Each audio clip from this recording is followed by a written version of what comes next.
नाज़रीन आदाब, programme hello career में आपका बहुत इस्तकबाल करते हैं। मैं हूं आप सबके साथ हिना ज़ुबैर। नाज़रीन, हमारा आज का ये प्रोग्राम बेहद ख़ास है। आज हम बात करेंगे नीट एग्ज़ाम की। अगर आप कुछ भी पूछना चाहते हैं तो बराए मेहरबानी आप हमें ज़रूर कॉल कर सकते हैं। हमारे साथ मौजूद रहेंगे एक ख़ास करियर एक्सपर्ट जो कि आपके सवालों के जवाब देंगे। नीट इम्तिहान, नीट एग्ज़ाम से मुताल्लिक़ आपको कुछ भी पूछना है तो हमारा ये प्रोग्राम ख़ास आपके लिए है। हमारे नंबर टीवी स्क्रीन पर फ्लैश हो रहे हैं।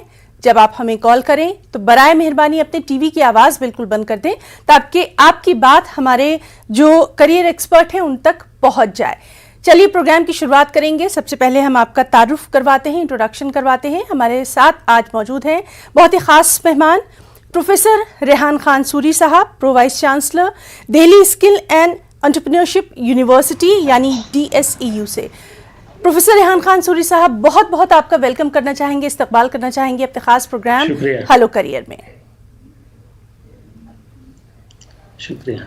तो नाज़रीन, चलिए हम प्रोग्राम की शुरुआत करेंगे। प्रोफेसर साहब, जिस तरह से हमने बात की कि आज हम ख़ास तौर पर तवज्जो देंगे नीट एग्ज़ाम पर, सबसे पहले हम आपसे यही जानना चाहेंगे कि इस इम्तिहान के लिए, इस एग्ज़ाम के लिए किन ख़ास बातों का ख़ास ख्याल रखना चाहिए? हाँ, सबसे पहले तो मैं अपनी नेक ख्वाहिशात उन सभी बच्चों को देना चाहता हूँ। My best wishes. जो बच्चे कल नीट का एग्ज़ाम पूरे हिंदुस्तान में होने जा रहा है और जो बच्चे ख्वाह हैं, तकरीबन 15 लाख बच्चे शायद कल अपीयर होंगे, जो एक अंदाज़ा है जी।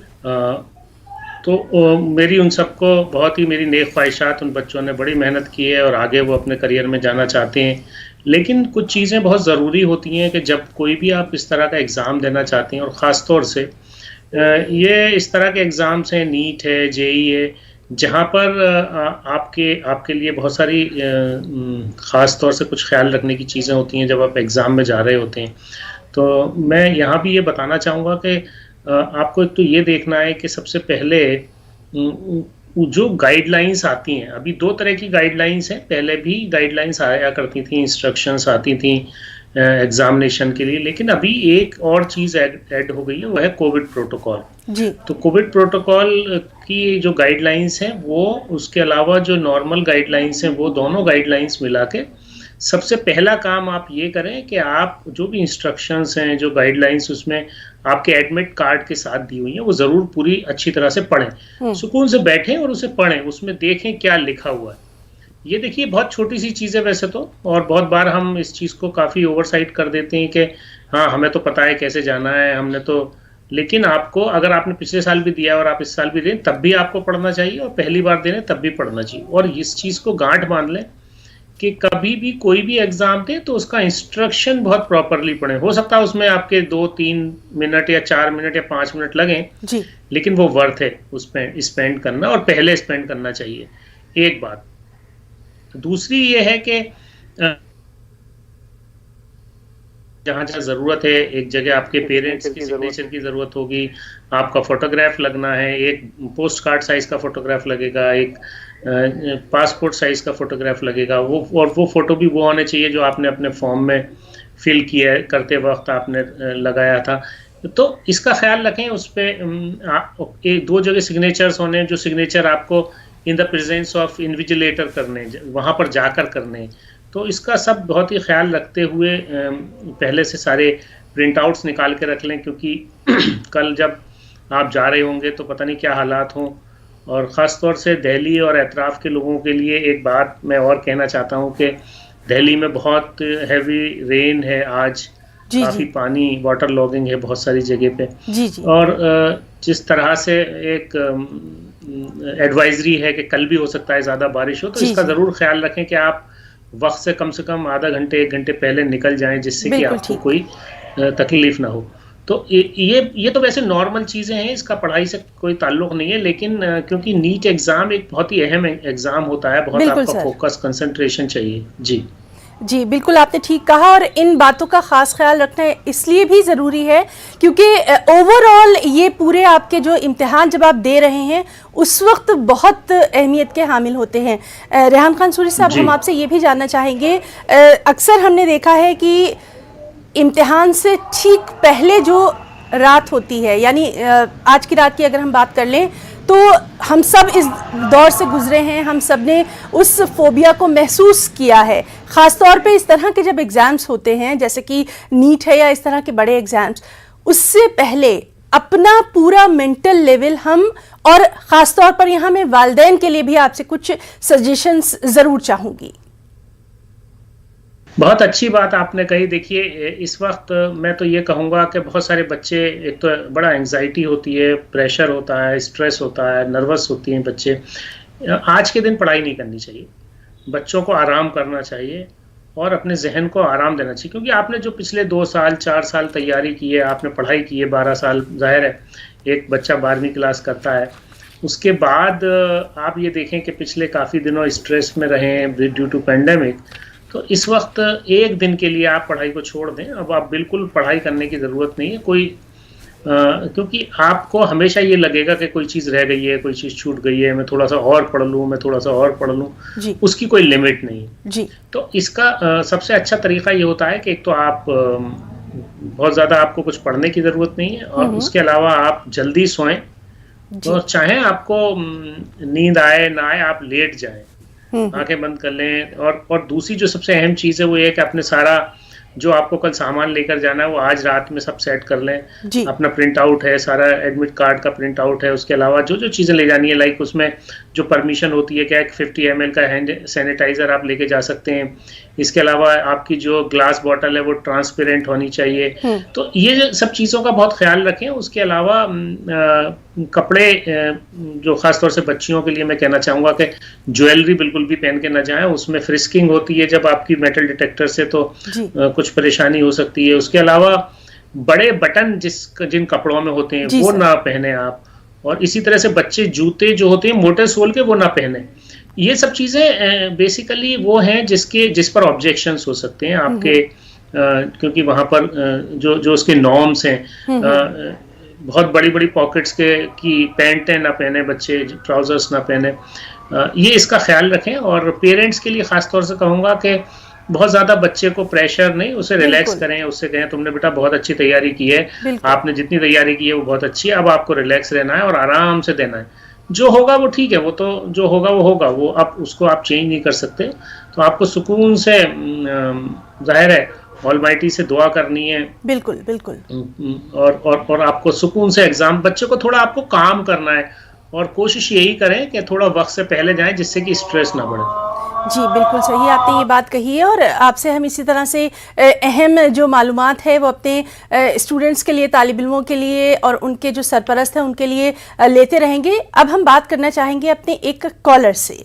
हेलो, अस्सलाम वालेकुम वरहमतुल्लाह। वालेकुम सलाम। अपना नाम बताइए और आप क्या जानना चाहते हैं, कुछ पूछना चाहते हैं?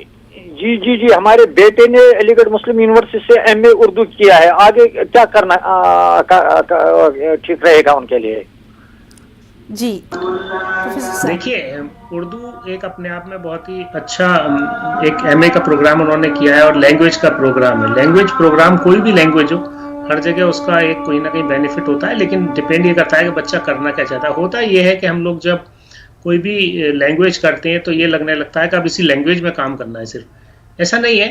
आप जैसे लोग MSc करते हैं, MA करते हैं, MBA करते हैं और बहुत सारे प्रोग्राम्स करते हैं, उसके बाद अपने फील्ड को चेंज कर लेते हैं। बहुत सारे आपने देखा होगा इंजीनियरिंग करने के बाद लोग MBA करने चले जाते हैं, उनको इंजीनियरिंग का कोई मतलब नहीं रहता। MBA करके लोग बहुत सारे, या MBBS करने के बाद आप IAS बन जाते हैं। तो डिपेंड ये करता है कि आप क्या बनना चाहते हैं। आप भी अपने बच्चे को ये गाइड करें कि वो क्या बनना चाहते हैं। अगर वो जर्नलिस्ट बनना चाहते हैं तो उनको PG डिप्लोमा एक करना चाहिए उर्दू जर्नलिज्म में। अगर वो किसी तरह के पर्टिकुलर कंप्यूटर इंजीनियरिंग में जाना चाहते हैं तो आप सॉफ्टवेयर से रिलेटेड या कोई वेब टेक्नोलॉजी से रिलेटेड डिप्लोमा कर सकते हैं।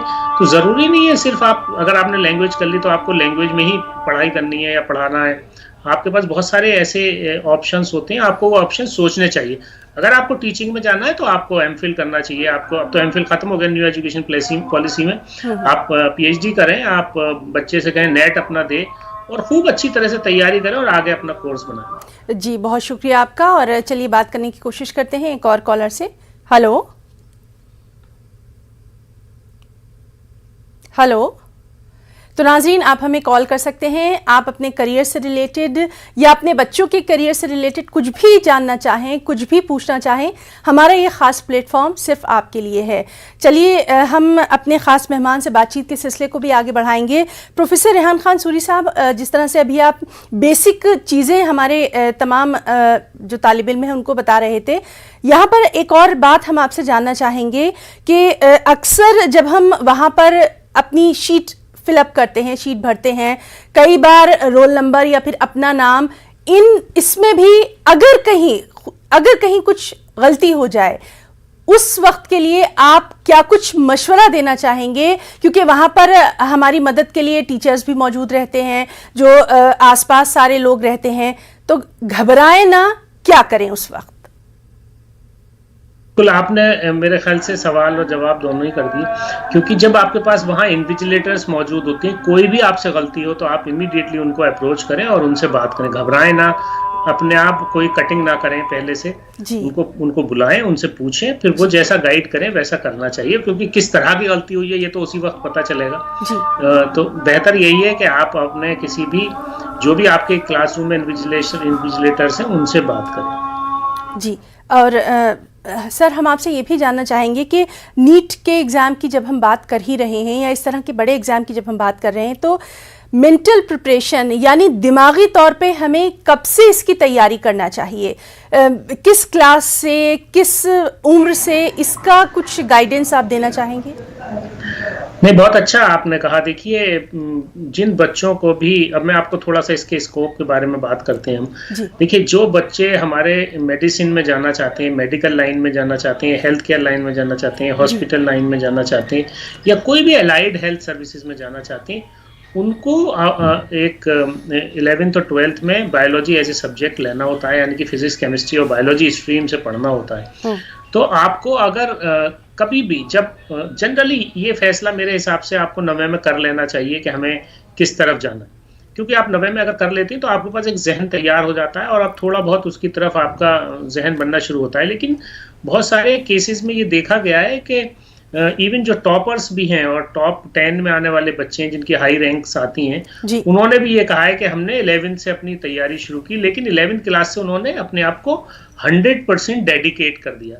तो अगर आप 100% डेडिकेट, कोई जो बच्चे 11th क्लास में हैं उनके लिए ये मैसेज है कि आप अपने आप को 100% डेडिकेट कर दें प्रिपरेशन के लिए इस एग्ज़ाम की, तो इंशाल्लाह आपको बहुत आसानी रहेगी। लेकिन 9वीं क्लास से जो बच्चे भी तैयारी करना चाहते हैं वो अपनी एडिशनल पढ़ाई शुरू कर दें उस वक्त से, जो एग्जामिनेशन यानी कि कॉम्पिटिटिव एग्जामिनेशन के पॉइंट ऑफ व्यू से होती है। लेकिन बहुत ही फोकस्ड तैयारी की ज़रूरत होती है, डेडिकेशन की ज़रूरत होती है। एक बात यह है कि ये MBBS प्रोग्राम के लिए होता है 12वीं के बाद, लेकिन MBBS के बाद अगर अगर जो लोग डेंटल सर्जरी में जाना चाहते हैं यानी कि BDS करना चाहते हैं, उनके लिए भी नीट जरूरी है जी। अभी बहुत सारे इंस्टीट्यूशंस ऐसे हैं जो नीट के थ्रू ही फार्मेसी में भी एडमिशन लेते हैं, जैसे जामिया हमदर्द है। इसके अलावा देखिए, आपके पास ऑप्शंस बहुत सारे एलाइड हेल्थ साइंसेज में भी होते हैं।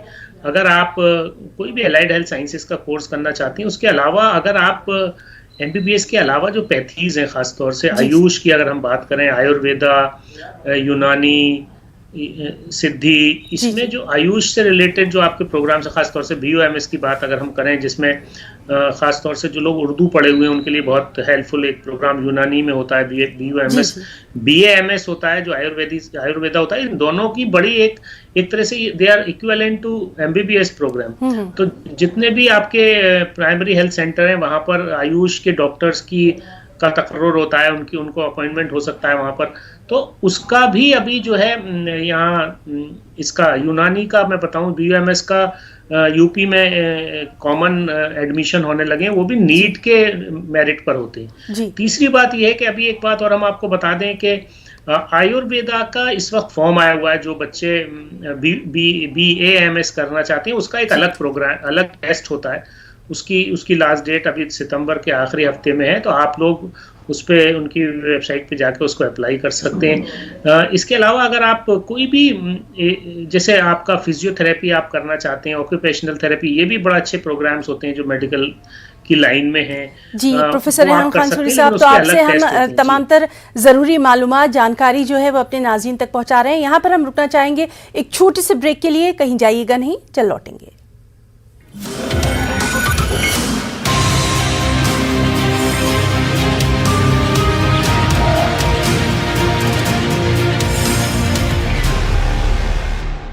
वैक्सीन से अदावत, कोरोना को दावत।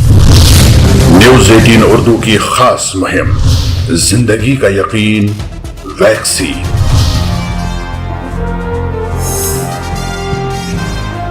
न्यूज 18 उर्दू की सबसे बड़ी मुहिम से जुड़िए शनिचर रात 8:56 पर और इतवार दोपहर 2:26 पर, सिर्फ न्यूज 18 उर्दू पर। तमाम रास्ते गुम हो गए हैं आके यहाँ, सफ़र तमाम न समझूं तो और क्या समझूं।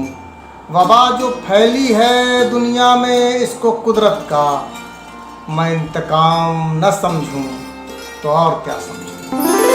अब तेरा जुल्म कोरोना नहीं देखा जाता, सांस पे मौत का पहरा नहीं देखा जाता। कहा सादे जहाँ कायनात के मालिक, ये तेरा कहर नहीं है, ये है तेरी तंबीह।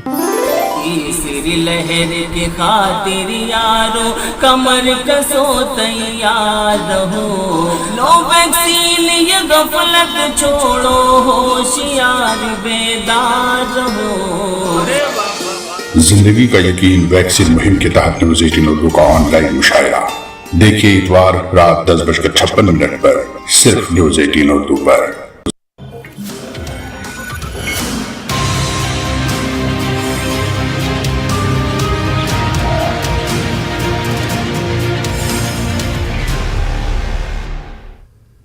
तो प्रोग्राम हेलो करियर में आपका बहुत इस्तकबाल करते हैं। नाज़रीन, हमारे साथ मौजूद हैं बहुत ही ख़ास मेहमान, करियर एक्सपर्ट, करियर गाइडेंस आपके लिए दे रहे हैं प्रोफेसर रेहान खानसूरी साहब, जो कि प्रो वाइस चांसलर हैं Delhi skill and entrepreneurship university से। लगातार हम उनसे बात कर रहे हैं।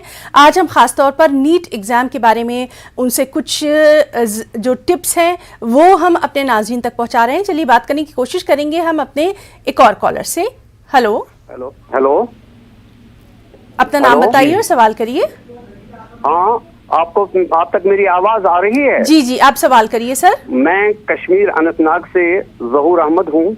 I have served the education department for more than 35 years. मैंने क्या देखा है, जब कैरियर के सिलेक्शन की बात होती है तो अक्सर पेरेंट्स बच्चों की चाहत, बच्चों की मर्जी, बच्चों की सलाहियत को मलहूज़ नजर न रखते हुए इन पर कोई न कोई कैरियर सिलेक्शन थ्रो करते हैं, कंपेल करते हैं उनको, जिसका नतीजा ये निकलता है बच्चे को उस जॉब में, उस कैरियर को अडॉप्ट करने में दिलचस्पी नहीं होती है। चाहिए तो ये होना चाहिए जी। आप यहाँ पूछना क्या चाहते हैं सर? मैं ये पूछना चाहता हूँ कि जो कैरियर सिलेक्टर्स हैं, जो कैरियर का इंतखाब करना चाहते हैं, उन्हें प्रोफेसर साहब ये मशवरा दे कि वो पहले अपनी चाहत को देखे। जी बहुत शुक्रिया हमें कॉल करने के लिए, बहुत शुक्रिया। हमारे साथ प्रोफेसर रेहान खानसूरी साहब मौजूद हैं। सर हमारे पास एक और कॉलर जो हैं वो भी कुछ पूछना चाहते हैं, उनको भी हम सुन लेते हैं। Hello hello. तो नाज़रीन, लगातार हम बात कर रहे हैं प्रोफेसर रेहान खानसूरी साहब। देखिए ये इन्होंने बहुत अच्छी इन्होंने बात यहाँ पर कही है, इसके बारे में हम पहले भी बात कर चुके हैं। आज आप क्या कुछ कहना चाहेंगे? बिल्कुल, देखिए मैं सबसे पहले तो इनका शुक्रिया अदा करना चाहूँगा कि उन्होंने रेज़ किया ये, और एक एज ए टीचर वो इस चीज़ का ख्याल करते हैं कि बच्चों की बच्चों की जो चॉइस होती है उस पर को न देखते हुए पेरेंट्स अपनी चॉइसेस को थोप देते हैं। लेकिन बहुत बार ऐसा होता है कि बच्चों को भी नहीं पता होता कि वो क्या करना चाहते हैं, तो इसलिए बहुत अहम हो जाता है। मुझे लगता है कि पेरेंट्स को ये चीज़ ज़रूर देखनी चाहिए कि बच्चे का इंटरेस्ट किस में, नंबर 1। नंबर 2, बच्चे की सलाहियत क्या है, उसकी अहलियत कितनी है उस पर्टिकुलर चीज़ को करने में। बहुत बार बच्चों को भी गलतफहमी हो जाती है, इसलिए बेहतर ये है कि आप कभी भी जब बच्चे के कैरियर का फैसला करना हो तो उसके टीचर से ज़रूर बात करें।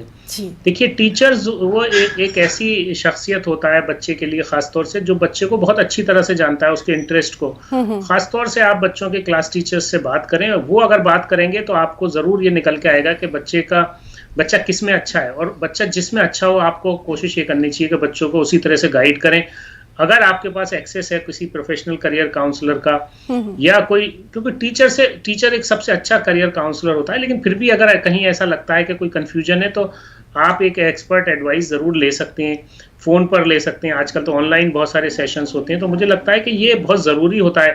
काफ़ी काउंसलर्स हैं जो टेक्निकल एक तरह से एग्जामिनेशन भी करते हैं बच्चे के इंटरेस्ट का। वो आप अगर दिलाना, साइंटिफिक जो काउंसलिंग होती है उसको भी करा सकती है, उससे और इंटरेस्ट एक निकल के आता है, उसमें मैपिंग हो जाती है कि बच्चे की स्ट्रेंथ किस में है। तो इस तरह की चीज़ों को करने से बच्चे को एक तो उसका इंटरेस्ट कभी लूज़ नहीं होता और वो अपनी ज़िंदगी में हमेशा खुश रहता है। जी, और यहाँ पर हम आपसे भी ये एक्सपर्ट आपसे गाइडेंस चाहेंगे कि अगर फर्स्ट अटेम्प्ट में नहीं हमारे बच्चे क्वालिफाई कर पाते हैं तब वो क्या करें, किस तरह से वो पहचानें कि कहाँ पर क्या कमी रह गई?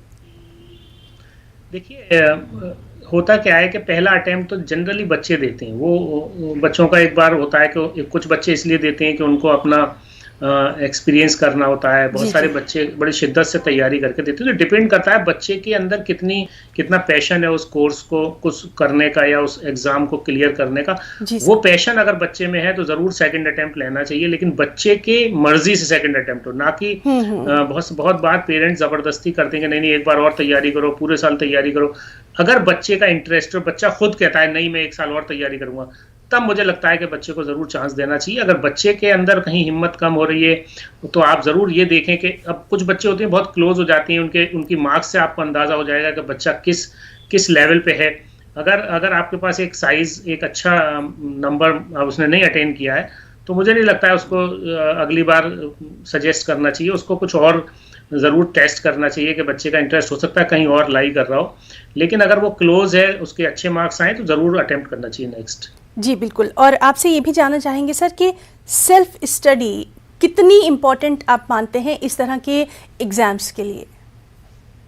देखिए, सेल्फ स्टडी ही इम्पोर्टेंट है जी, बाकी सब तो गाइडेंस होती है जनरली और प्रैक्टिस होती है। इसमें दो तरह की चीज़ें होती हैं, खासतौर से जहाँ पर कॉम्पिटिटिव एग्जाम्स होते हैं और स्पेशली इस तरह के जहाँ पर एक लार्ज वॉल्यूम अपीयर हो रहा होता है और नंबर ऑफ सीट्स बहुत कम होती हैं। उसमें जो सबसे अहम होता है आपका टाइम मैनेजमेंट, और आप उसमें प्रोफेशनल गाइडेंस ज़रूर लें जिससे कि, और प्रैक्टिस ज़रूर करें, क्योंकि जो मॉक टेस्ट होते हैं आप उस सीरीज़ करते हैं टेस्ट की, उससे आपको प्रैक्टिस होती है जल्दी करने की। तो वो जो आपका टाइम मैनेजमेंट है वो आपको बहुत हेल्प करता है आपकी रैंक बढ़ाने में और मार्क्स लाने में। जी, तो हम आपका बहुत बहुत शुक्रिया अदा करना चाहेंगे, आपने इतना कीमती वक्त हमारे तमाम नाजरीन को दिया। नाजरीन, प्रोग्राम हेलो करियर में आज के लिए फ़िलहाल इतना ही। हम अपनी पूरी न्यूज़ 18 उर्दू की टीम की तरफ से प्रोफेसर रेहान खानसूरी साहब का बहुत बहुत शुक्रिया अदा करना चाहेंगे। आज के लिए फ़िलहाल इतना ही। आदाब।